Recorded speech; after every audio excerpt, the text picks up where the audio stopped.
Now to tonight's guest. Dr Vandana Shiva is an environmental activist who's in Australia to accept this year's Sydney Peace Prize.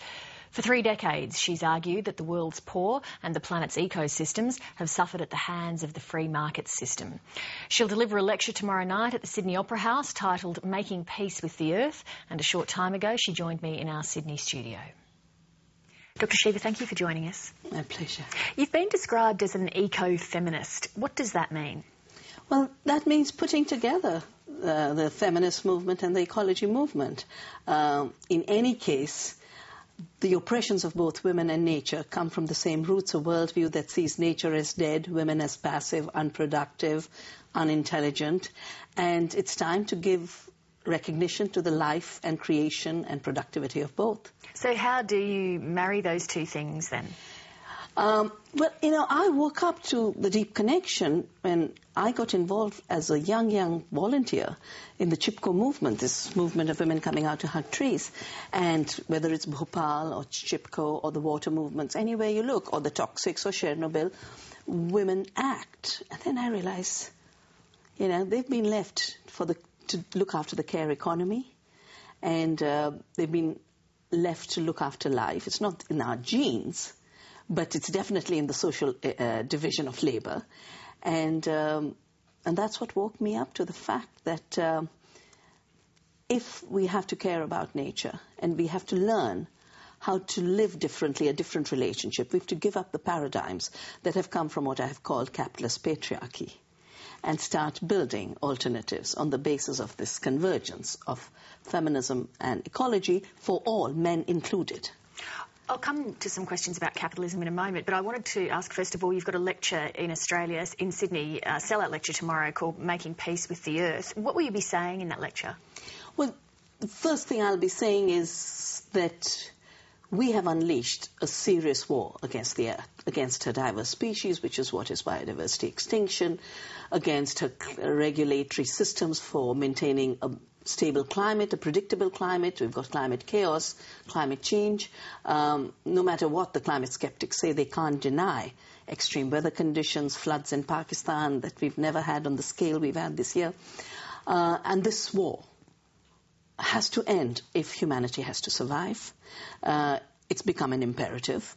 I will definitely talk about my work, which I've focused increasingly on biodiversity conservation, sustainable agriculture, because in 1984 we had the Bhopal disaster in India, we had terrorism in Punjab. It was all linked to a violent way of producing food, totally unnecessary because they're non-violent ways. That's what we practice in Navdanya, and I will talk about the way forward. You have drawn attention to the problem of suicide among Indian farmers and linked it to genetically modified seeds. What is the connection there in your view? Well, the connection is basically through debt. Seeds used to be farmers' common property. Then you get the Monsantos coming in with genetically engineered seed. In the case of India, genetically engineered cotton. They claim it's their intellectual property. They collect huge royalties. 2/3 of the price of the seed is royalty. Seed that used to cost 5 rupees jumps to 3,600 rupees a kilo. And the promise that this will control pests doesn't work. New pests are being created. Every season we have new pests. 13 times more increase in pesticide use. The combination is huge debt, unpayable debt. And when the farmer who thought he'd get more production, he would get a more comfortable situation in life, finds that his land is now slipping out of his hands, that's the day the farmer usually drinks pesticide to end his life. And it's always the men, because they're the ones who go to the marketplace. That's where the agents of the company say, here's a miracle seed, it's going to make you a millionaire. So it's a combination of false advertising, renewable seed becoming non-renewable, low-cost seed becoming costly, and the promise of pest control not working. Well, the Indian Prime Minister says that genetic engineering and fertilisers and pesticides have rescued India from regular famines and reliance on food imports. The Scientific American magazine argues that modern agricultural technology has allowed food production around the world to increase very substantially in recent decades. What do you say to that? Well, unfortunately, that's exactly the issue I looked at in 1984 when we had this eruption of violence. And the Green Revolution, which is chemical farming, industrial farming, was given a Nobel Peace Prize. And I said, if this was given a Nobel Peace Prize, then why is there violence and war in Punjab? What I found out through a very, very in-depth study of the Green Revolution in Punjab was, yes, commodities increased, rice and wheat production increased, but because we put more land under rice and wheat, and we put more irrigation to rice and wheat. You could have done that kind of acreage increase with organic farming, you'd still have got a lot of rice and wheat, but other crops went down, pulses went down. And for us in a vegetarian country, pulses, which are the only source of protein, are very, very important. Oilseeds went down. Oilseeds are important. It's the only way you can absorb nutrients in your diet. And today, India is having to import oilseeds and pulses. So food is not just rice and wheat. And increase in commodity is not increase in food production.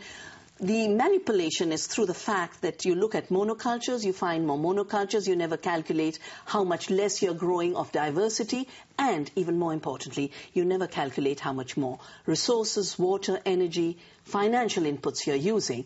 Energy terms, 10 units of input in industrial agriculture are giving you 1 output. That is a negative economy. Water, 10 times more water in industrial agriculture than you would use in ecological agriculture. And as our work in Navdanya, the movement I started in India to save seeds and promote organic farming, has shown you can grow more nutrition per acre through intensifying biodiversity and intensifying ecological processes rather than intensifying chemical inputs and fossil fuels. You spoke about capitalism before. Countries that have capitalist systems pursuing economic growth have the highest living standards in the world. Why do you see that system as a failure? Well, so much of the high living standard is linked to transfer of resources from what were colonies in the past. This is not a miracle of capital. Capital itself is a construct. It does not have creative power. What basically you find is you have transferred huge wealth, and that wealth transfer has not stopped, because for every dollar given to the third world as aid, $3 is taken out in terms of business and interest repayments. That is why the third world is always in a debt trap.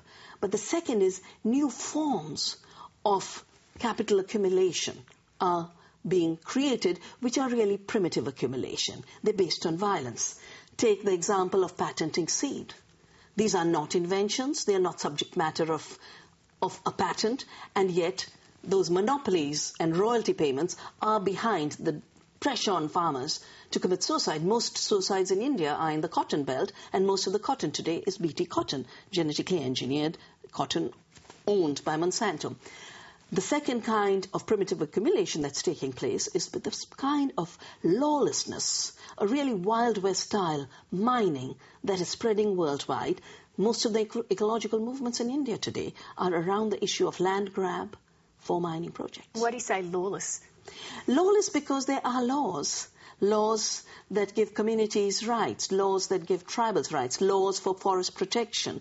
Each of these is being undone as if they didn't exist. And we have just had a recent victory by bringing back the laws and saying, but these laws exist, and reminding the government the only set of rights is not of foreign investors and predators, but nature has rights, the earth has rights, tribals have rights, farmers have rights, women have rights, children have rights, future generations have rights. You have been critical of Australia's reliance on mining?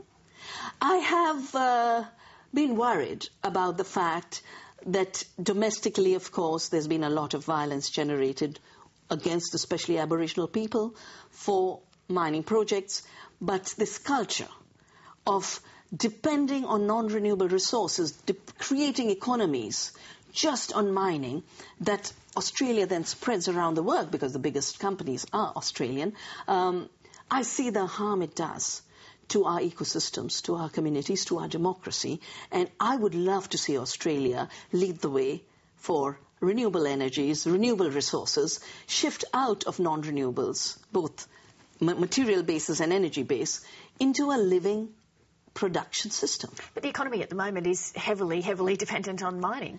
I know, but just as you can push countries, for example, India is being asked to consume not 1 kilogram of aluminium per capita, but 15 kilograms of aluminium per capita.